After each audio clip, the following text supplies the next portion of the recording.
Oui, bonjour, Vincent Pelletier, donc je suis cadre à la Fédération française de hockey sur glace, je m'occupe des formations donc à l'Institut national de formation et j'ai aussi une mission territoriale sur les ligues du Sud-Est où je m'occupe des formations modulaires, module A. Oui, alors le module A il est à destination des encadrants plutôt de l'école de hockey dans les petites catégories.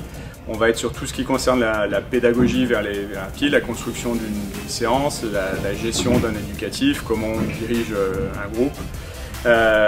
Donc le module A, là, on est organisé sur des séances théoriques en salle et de la séance pratique. On monte sur la glace et les entraîneurs qui vont être sur la glace gèrent des ateliers. Alors les attendus, c'est déjà qu'eux soient à l'aise avec l'éducatif qu'ils présentent, qu'ils le maîtrisent bien, qu'ils arrivent à animer ça correctement. Les objectifs qu'on a, c'est que les enfants apprennent des choses et se fassent plaisir, donc c'est un double objectif. Et puis pour la formation, c'est aussi que les participants eux-mêmes aient du plaisir sur la glace à encadrer les enfants et qu'ils sentent que leur implication ou ce qu'ils mettent en place fait progresser les joueurs. Mes patins, mes genoux et mes épaules, ça va faire une droite. Comment on peut vérifier ça? Ouais, je mets une brosse, ok. Quand on position de base, hop, je vais mettre sur le patin.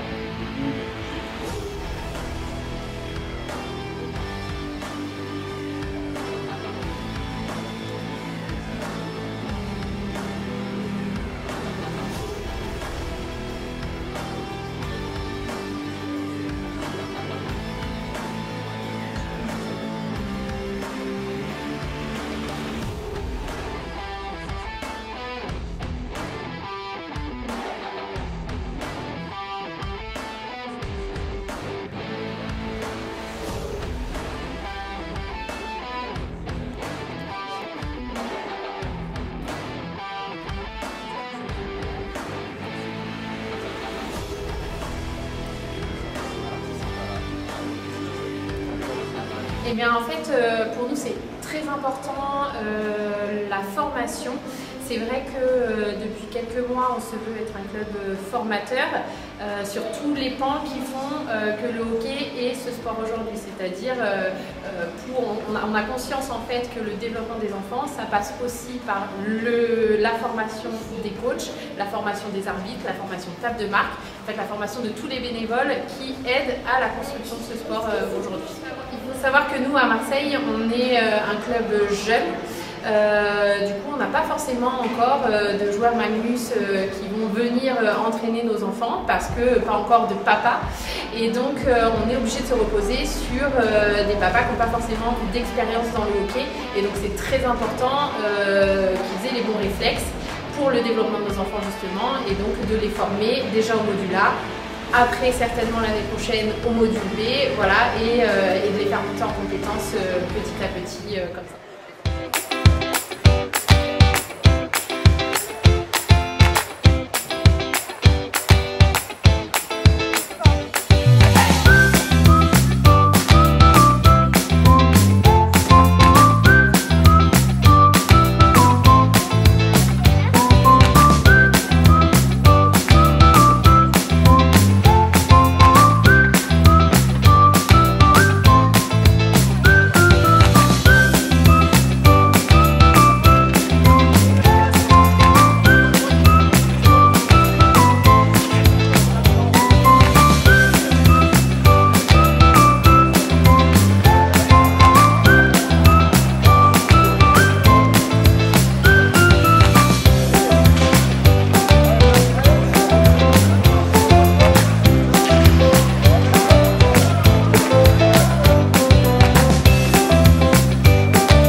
deux aspects. C'est-à-dire que effectivement, si tu restes dans l'atelier, tu vas devenir expert de ton atelier pour l'expliquer, le mettre en place et l'adapter. Et si tu restes avec ton groupe, tu vas connaître mieux ton groupe et avoir les bonnes consignes vers les enfants, peut-être être exigeant avec les bons, les moins bons. En club, logiquement, au bout d'un moment, tu connais quasiment tous les enfants. Mais on pourrait imaginer, en club, on pourrait imaginer, je suis mon groupe. Mais ça implique quoi? Je connais les 6 ateliers. Tu vois, ou mon groupe qui bouge pas, et j'ai un thème, et j'ai une heure de thème, et avec ce groupe-là, j'ai une évolution complète de mes ateliers. C'est possible. Et en plus, on guide cette transition.